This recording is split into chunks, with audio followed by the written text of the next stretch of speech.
So we've been waiting for your dad to come out. I know. You keep thinking any minute. I know. Yeah. Honestly, this process has been absolutely insane, and I'm just so grateful that I'm going to leave here with my dad. My brother Grayson is there to pick up my mom, so he's waiting. President Trump signed the pardons, I think at around 3 p.m. this afternoon. And it's all due to President Trump, Alice Johnson, Ed Martin, all of them. They have truly just shown up, and they've looked at this case with a fine-tooth comb, and they've seen the corruption. And for many people that may not understand why this pardon is happening, there were Fourth Amendment violations. They accused my family of terrorism just to run a financial report. There were Brady violations. I mean, you name it, it was done in our case. They had my father's face on a dartboard, and that right there is not justice. So I'm ecstatic. President Trump's order that I got states, let me read it. I hereby designate, direct, and empower the Attorney General as my representative to sign the grant of clemency to the person named. I hereby designate, direct, and empower the acting director of the Federal Bureau of Prisons as my representative to immediately release the person. So he is to be immediately released, and I hope that the prison is going to do that shortly. So now I just sit and wait. I have literally been here. I got here at, I think it was 2 a.m. last night, and I have not gone to sleep. I did not bring any clothes with me. I did not bring a toothbrush with me. I brought absolutely nothing with me because I'm just a daughter who wants to take my dad home with me. So, what was your dad's reaction when he found out? They didn't believe it. I think it literally came out of nowhere. As I said, I was walking into the grocery store when I got the call from the president, and I was just in such shock and in such awe that the president himself called me and took the time to let me know that my family was coming back together. And for that, I will forever be grateful that we have an administration that is reuniting families. There was not only just my parents' clemencies that happened today, but I think there was at least 10, 15, 20 others that happened today. And there are a lot of families that are rejoicing, getting their loved ones back. And my little sister's at home. She's called me a gazillion times. Do you have dad yet? Do you have dad yet? So now we just sit and wait. Were you the one who told your parents? Did you tell your parents? Yes, I did. What was that like? It was great. It was absolutely amazing. My mom was in tears. When you spoke with the president, what words were spoken between you and he? Yes, all of our correspondence was on video. So he just called to let me know that he was reuniting my family. And he and my brother Grayson got to speak about the University of Alabama, where Trump just gave, where President Trump just gave the commencement speech. So it was absolutely amazing. It truly was just a human-to-human interaction. Yes, he is our president, but he's also a person with a heart and who loves people well. And over the past 24 hours, I've gotten so much love and so much hate, and I've had people say, I wonder what she had to do to get this pardon. I didn't have to do anything. I didn't have to do anything other than stand firm in my beliefs and my convictions and fight for my parents and fight for what was right. And not only am I fighting for my parents, I'm literally fighting for every single man that's being left behind here today. There are so many here that deserve a second chance, and Alice Johnson said it best. This isn't just for individuals who have been wrongfully convicted. This clemency process is for individuals who have served their time, who have been rehabilitated, who maybe just the punishment didn't fit the crime.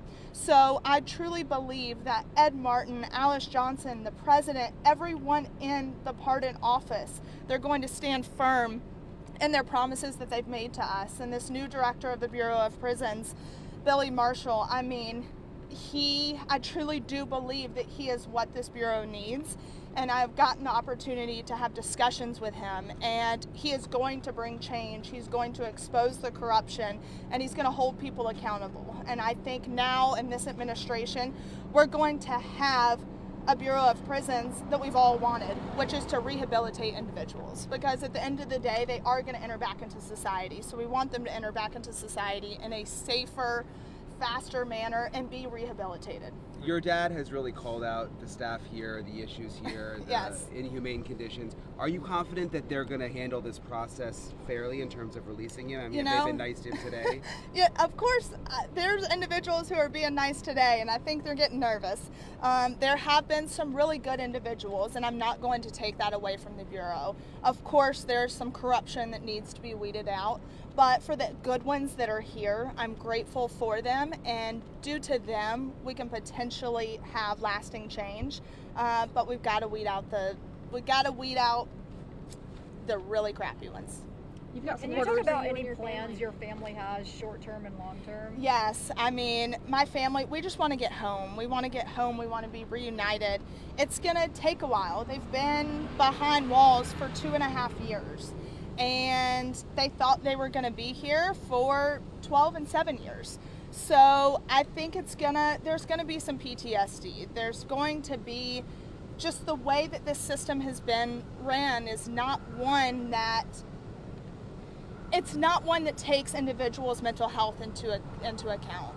So it's going to be a journey, but honestly, with God on our side and with the support system that we have, I have a feeling that God is going to repay us tenfold.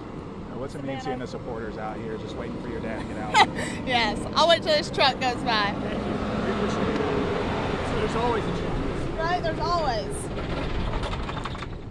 Honestly, I think for all the individuals that are here that have supported my family, thank you.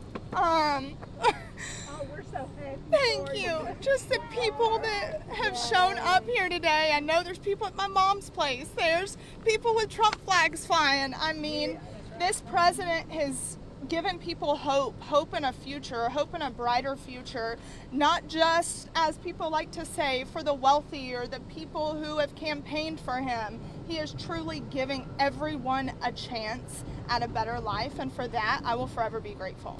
Savannah, this is very early to ask, but people online are really wanting to know, any idea that your family might return to the screen again? Yes. We have a new show coming out on Lifetime, and it will document all of these things. And we're excited. It's all God. We literally could not have done it.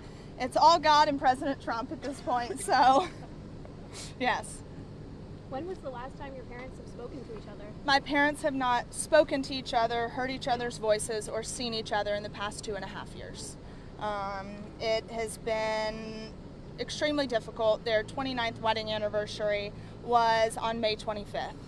So we're only a few days out from that. So when they reunite, we're going to celebrate anniversaries, birthdays, Christmases, all the things, because we're going to make up for the lost time. But I wouldn't have it any other way, honestly. The past 2.5 years has taught me so much, and I am a privileged white girl. I didn't know that there was a system that operated this way.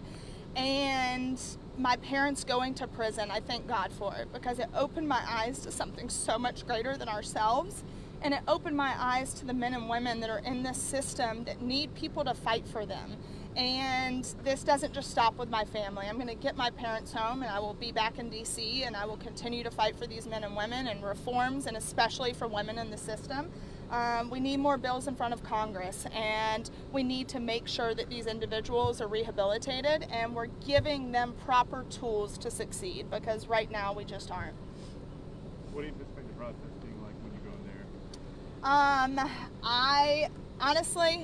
I think they're ready to throw him out at this point. So I don't think it'll be too difficult. I think they're ready to throw him out and get him out, because we have exposed a lot of corruption, and I will continue to do so. And like I said, we have Billy Marshall, who wants the corruption being exposed. He inherited a broken system. Colette Peters, will you step over there for me just for a minute? Thank you. Colette Peters, she destroyed this system. She did absolutely nothing to help the system. And I thought finally we had a woman in power. A woman was gonna do something, because we as women can accomplish a hell of a lot more than a man can, in my opinion. So nothing's more powerful than a pissed off woman, a pissed off mom, a pissed off daughter. And that's what got me to where I'm at. So Billy Marshall, I hope he and Josh Smith are going to change the system, and I believe they will. I know they will. And like I said, Alice Johnson is a force to be reckoned with. At 70 years old, she is the story that it doesn't matter how old you are, it doesn't matter what cards you've been dealt. She is now working in the White House at 70 years old, and she was pardoned by President Trump, and she wants to see as many people out as she possibly can. She wants to give people a second chance. Alice Johnson is changing lives, and these men in here can change lives just like Alice Johnson can if they get out and they do right and they're rehabilitated. Yep. Great. Awesome. Thank you, Well, Savannah. thank you Thank guys you. so much, Thank you. and